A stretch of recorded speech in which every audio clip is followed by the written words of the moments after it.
Искате ли децата ви да бъдат по-здрави, с по-силен характер?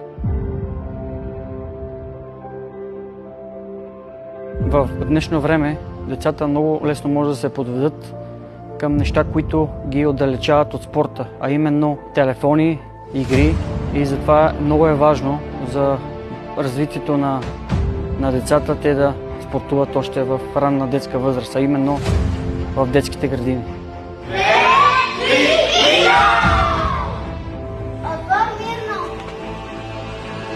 Защо тренираш борба? За да бъда здрав със силен характер. Тук намирам бъдещето, намирам приятели и не само заради това, защото тук се чувствам по-добре и защото съм здрава заради това и искам да бъда силна. Аз тренирам борба, защото се запознавам с много нови приятели и най-вече тук е бъдещето.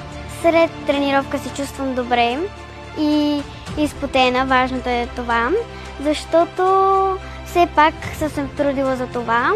Пътеката за славата се използва, когато още може да направим кълбо напред, тя ни помага.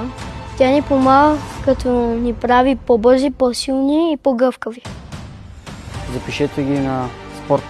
Моята идея е не вие да водите децата в нашата зала, а ние да идваме в детската градина, за да може в ранна детска възраст децата да спортуват и да изграждат навици, които ще е добре за тяхното бъдещо развитие като хора. Ние сме нарекли това игри с волята. Нашата идея е децата да спортуват още в ранна детска възраст.